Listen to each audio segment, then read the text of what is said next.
साई राम, जय साई राम। जहाँ अपने परायों का भेद मिट जाए, जहाँ जात पात का भेद मिट जाए, वहाँ साईं विराजमान होते हैं। बाबा ने कभी नहीं देखा कि जाति पाति, कौन हिंदू है कौन मुस्लिम है, हर किसी का उन्होंने आदर किया।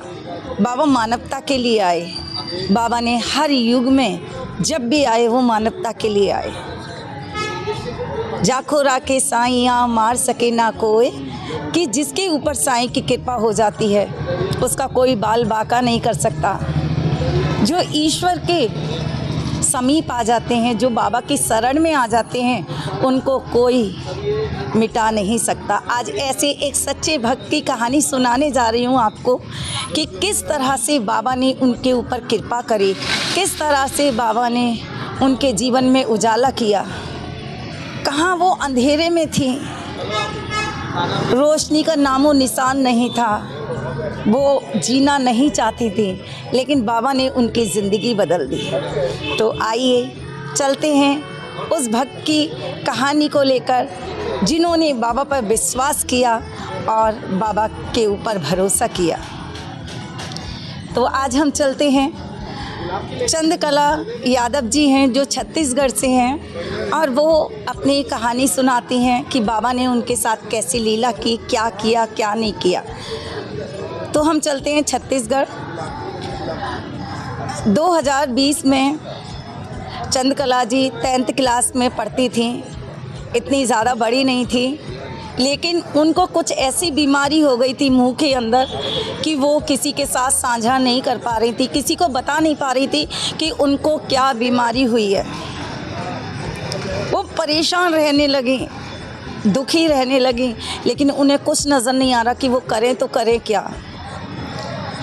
वो अपने घर परिवार में नहीं बता सकती थी, कह नहीं सकती थी अपने घर परिवार से।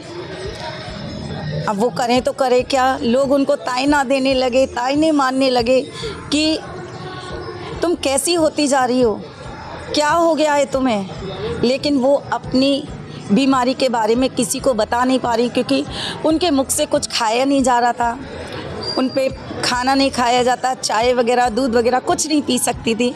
लेकिन उन्होंने कभी भी अपने बारे में नहीं बताया, अपने बारे में नहीं बताया। तो वो बहुत परेशान हो गई, क्योंकि वो अपने घर में नहीं बता सकती थी कि मुझे क्या हुआ है, अपनी सहेलियों को नहीं बता सकती, अपने परिवार में नहीं बता सकती, क्योंकि बीमारी ऐसी थी। वो घुट रही थी। चंद्रकला जी पागल सी हो गई थी कि करूं तो करूं क्या, ना खाना खाना ना कुछ, बिल्कुल ऐसे हो रही जैसे चली जाएंगी। उन्होंने एक दिन सोचा क्यों ना मैं अपने जीवन को ख़त्म कर दूं, इस जीवन का क्या अर्थ जिसमें मैं ठीक नहीं हूं। उसके बाद वो अपने आप को सोचा ख़त्म कर लूँ, लेकिन उनकी हिम्मत नहीं हो पा रही। वो उनके अंदर साहस नहीं था। वो रोती जाती, कुछ नहीं खाती, सारा दिन घर में पड़े पड़े। उसके घर वाले उनको तायना देने लगे कि तुम्हारी कब शादी होगी, कैसे होगी, और तुम्हें क्या हो गया है, तुम किसी से बताती नहीं हो, आखिर तुम्हें हुआ क्या है। चंद्रकला रो रो के बुरा हाल, क्योंकि इतनी बड़ी भी नहीं थी, 10th क्लास की बच्ची थी। अब वो करें तो करें क्या। एक दिन उन्होंने सोचा कि आज चाहे कुछ भी हो जाए, मैं अपने आप को ख़त्म कर लूँगी, मैं जीऊँगी नहीं, क्योंकि ऐसी ज़िंदगी का क्या जो लोग मुझे तायने मारते हैं, लोग बोलते हैं, और अपनी बीमारी के बारे में मैं किसी से कह भी नहीं सकती। वो कमरा बंद कर लेती हैं और अपने आप को सोच लेती हैं कि आज मैं अपने आप को कुछ ना कुछ कर लूँगी।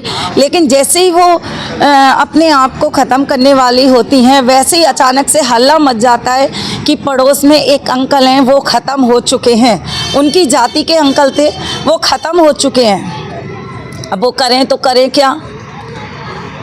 अब वो डर गई कि ये अंकल ख़त्म हो गए हैं, अगर मैंने भी अपने आप को ख़त्म कर लिया तो लोग ये गलत समझेंगे कि इनका या इनका कोई तो बात है। जब भी एक ही जाति के, एक ही बिरादरी के एक ही दिन कैसे ख़त्म हुए। उस दिन चंद्रकला ने टाल दिया कि आज मैं अपने आप को ख़त्म नहीं करूँगी। जब वो अंकल चले जाते हैं, वो अपने पापा के साथ हॉस्पिटल जाने की कोशिश करती हैं, लेकिन वो हॉस्पिटल नहीं जाती, क्योंकि कहीं मेरे घर वालों को मेरी बीमारी के बारे में पता ना लग जाए, मेरी बीमारी के बारे में किसी को पता ना लग जाए। इसलिए वो बहुत परेशान थी। वहाँ जब वो अस्पताल में अपने पापा के साथ जाती हैं तो वहाँ देखती हैं कि मरे हुए 2-3 व्यक्ति उसके पास से निकल रहे हैं। जब 2-3 लोग उसके पास से निकले तो वो डर गई, सहम गई।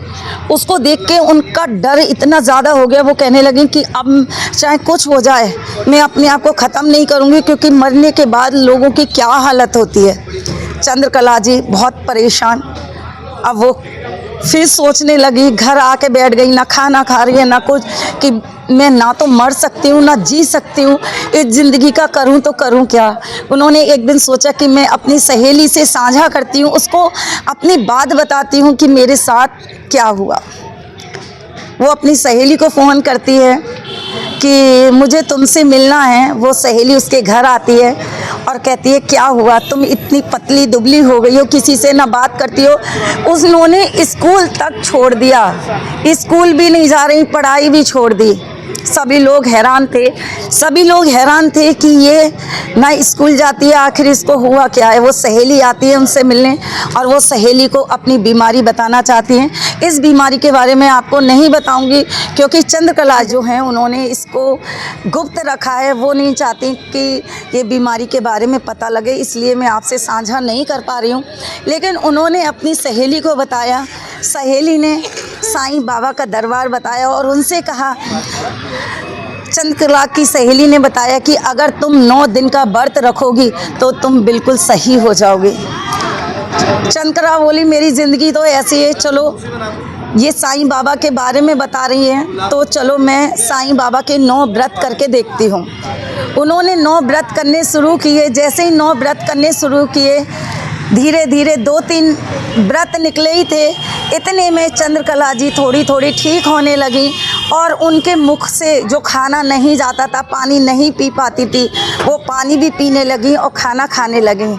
और जैसे ही उनके 9 व्रत पूरे हुए वैसे ही वो स्वस्थ अच्छे से होने लगी और वो बाबा के आगे रोने लगी, चरणों में झुका लिया सिर कि बाबा जाको राके साईं मार सके ना कोई। तो उन्होंने सपना दिया बाबा ने कि मैंने तो तुझे, जो तू देख रही थी लोग मरते हुए जा रहे थे, वो मैं तुझे इसलिए डरा रहा था कि तू आत्महत्या ना करे, क्योंकि तू निराश हो चुकी थी।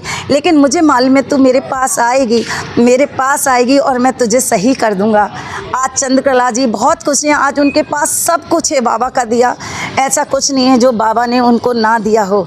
आज उन्होंने अपनी ज़िंदगी में कि अपने आप को जो सोचती थी, नेगेटिव सोच थी उनकी, वो सब ख़त्म होके पॉजिटिव सोच है और आज वो बहुत अच्छी ज़िंदगी जी रही हैं।